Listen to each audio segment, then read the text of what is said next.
Class 12th में कौन से क्वेश्चन आ सकते हैं बोर्ड एग्जाम में? इंग्लिश में देख लें। What did M Hamel say about the French language? इन्होंने फ्रेंच लैंग्वेज के बारे में क्या कहा है? तो he called French language the most beautiful language in the world. पूरी दुनिया में सबसे खूबसूरत लैंग्वेज है। He said that it was the clearest and the most logical language. उन्होंने कहा ये बहुत क्लियरेस्ट है, साफ सुथरी और लॉजिकल लैंग्वेज है। और अगर ये क्वेश्चन आए, मतलब देखिए दोनों में आंसर सेम है। What did हैमल say about language it's important, तो पूरा सेम लिखेंगे कि बहुत अच्छी लैंग्वेज है, ब्यूटीफुल लैंग्वेज है, सारी चीज़ें सेम है। बस इसमें ये बता दिया कि he asked them to guard it among them and never forget it. उन्होंने कहा इसको याद रखो, कभी भी भूलना नहीं, इसको सेफ रखना अपने अंदर। He gave a reason also when people were enslave as long as they had fast to their language they had the key to prison. अगर कभी लोग कैद हो जाएंगे तो उनके पास यही लैंग्वेज उनकी आज़ादी के लिए की होगी, यही आज़ादी की चाबी होगी। ठीक है। अब मुद्दा ये है कि कोई भी क्वेश्चन आए, अगर आपको इससे रिलेटेड नहीं याद है चीज़ें, मतलब तो जो याद है उससे बना के लिख दें, ठीक है, छोड़े ना। What happened when church clock struck 12 का क्या हुआ जब चर्च क्लॉक में 12 बजे?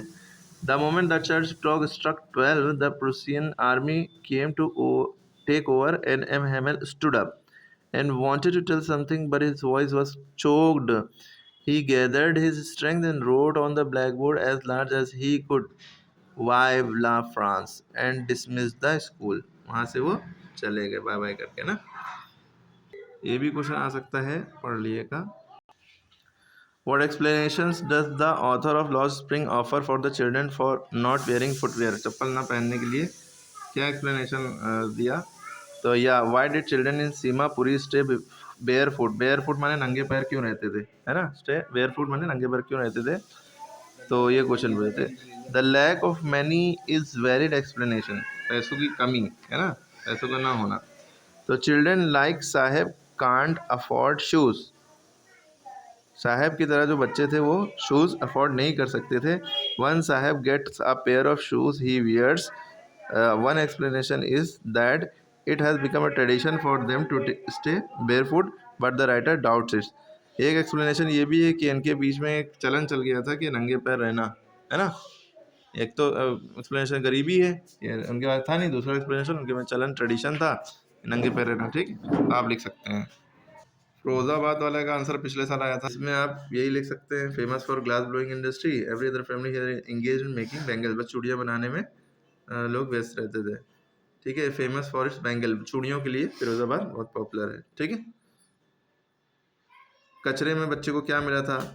What did the children find in the garbage? Workers work in dingy cells, गंदी जगह पे काम करते थे। Without air and light they lose the brightness of their eyes, the power from polishing of bangle also blinds them.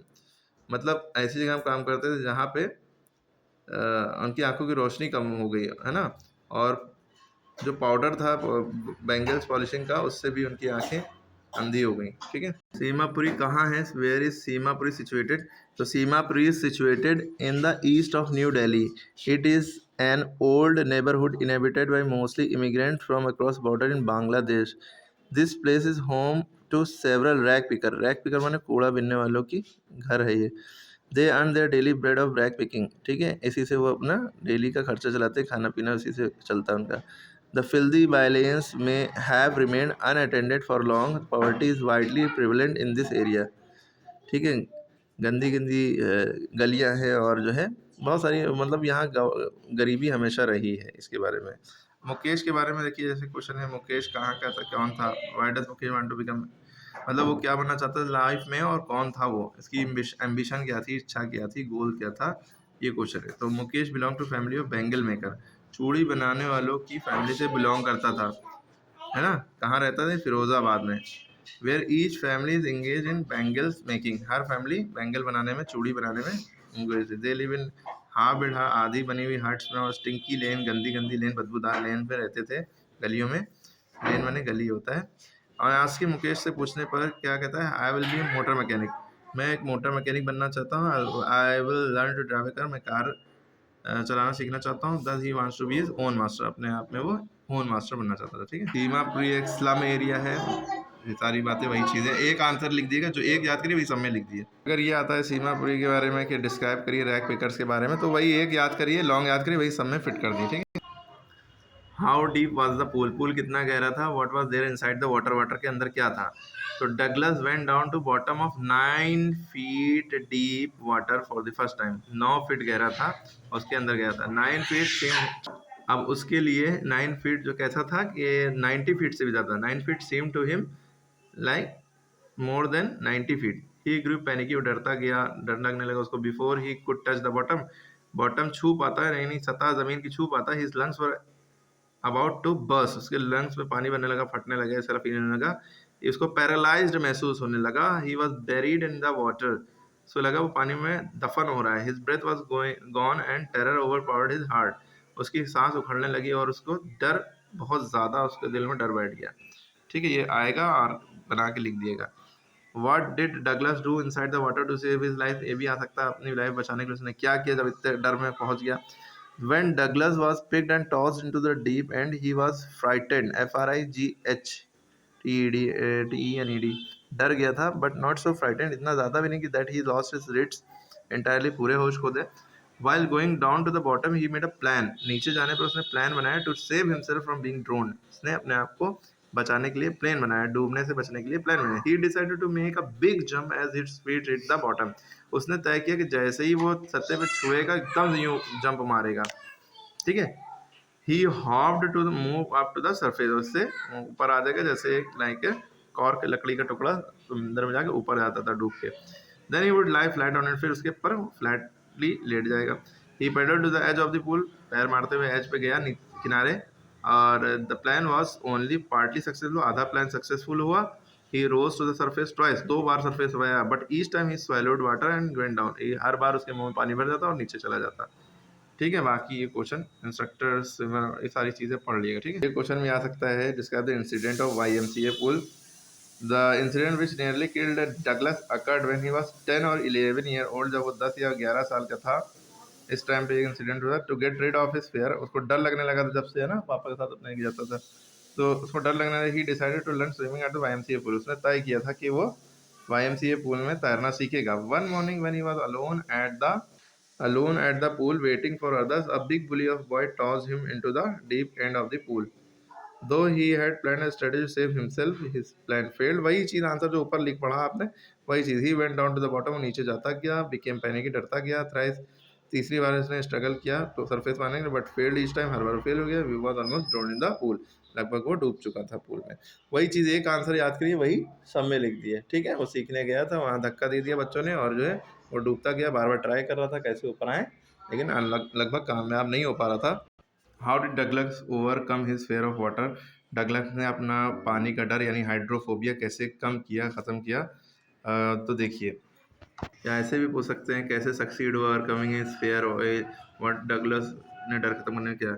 देखिए, fear जो developed, the fear that developed in the pool state with Douglas for years, जो उसके दिल में डर बैठ गया, सालों साल रहा। Water ruined his fishing, water के डर ने क्या किया, उसकी फिशिंग, ट्रिप्स, बोटिंग, स्विमिंग सब कुछ छीन लिया और अपनी जकड़ में, गिरफ्त में डाल लिया इस डर ने। फाइनली उसने तय किया कि वो इस इंस्ट्रक्टर एक लेगा, गाइड लेगा, और जो उसे तैरना सिखाएगा। और वो 5 दिनों तक, हफ्ते में 5 दिन तक प्रैक्टिस करता था, 1 घंटा हर दिन। इंस्ट्रक्टर बेल्ट उसके चारों तरफ बांधता और खींचता, अटैच कर देता, और वो जाता पानी में पुली की तरह और खींच के वापस आ जाता। फिर ऐसे ही करते करते एक दिन वो तैरना सीख गया। लेकिन मसला ये था कि after 3 month tension began to slack, 3 महीने के बाद वो थोड़ा तैरना सीख गया था।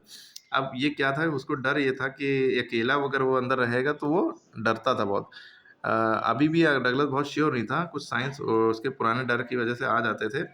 एक दिन क्या होता है, वो लेक वेंटवर्थ में जाता है और थोड़ा सा डूब जाता है डॉक पे, और 2 माइल वहाँ से स्वयं तैर करके आता। फाइनली वो उसने अपने, जब 2 माइल वो तैर लिया, 2 miles across the lake, finally he was able to conquer his fear, अपने कॉन्कर बने, जीत हासिल कर ली अपने डर पे। ठीक है, बाकी YMCA मतलब जो भी आंसर है एक याद करिए, सब में वही बना के लिख दिए। ठीक है, ये क्वेश्चन बहुत इंपॉर्टेंट है। Who was the rat trap seller, rat trap seller कौन था, how did he make them. Rat trap is the story of peddler who used to earn his living by selling small rat traps.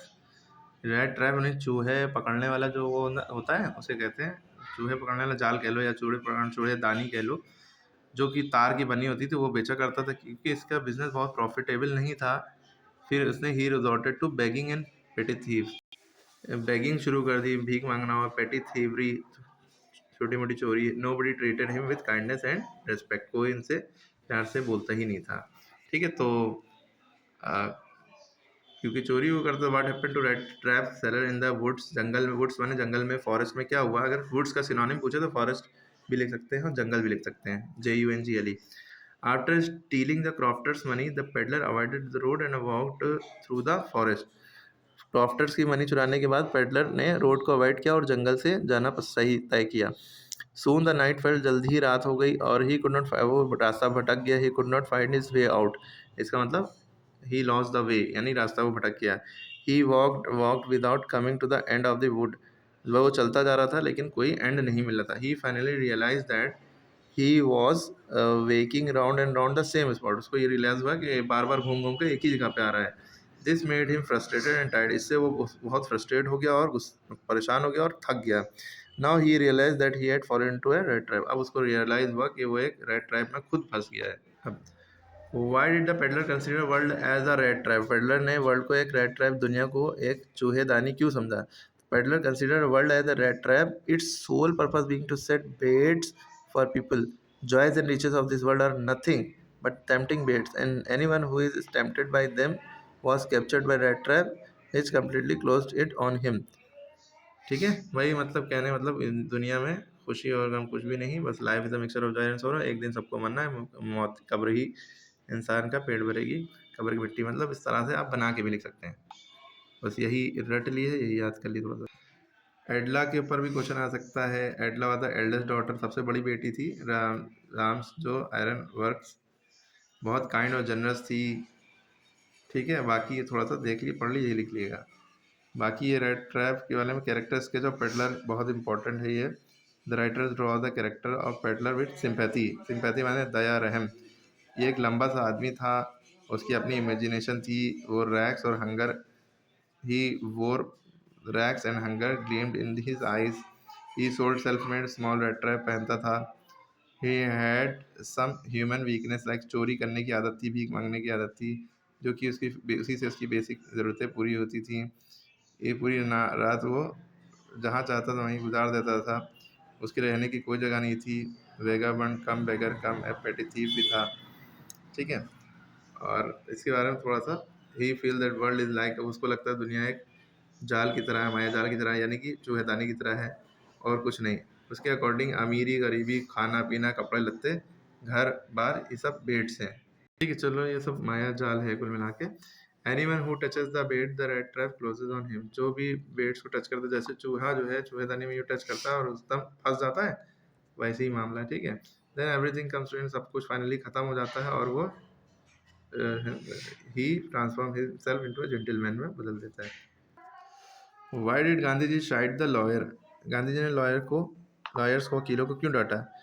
During his stay at Muzaffarpur, जब वो मुजफ्फरपुर में रुके थे, the lawyer briefed Gandhi ji about the cases of poor peasants, यानी तो lawyer ने उनके सामने गरीब किसानों के केसेस रखे।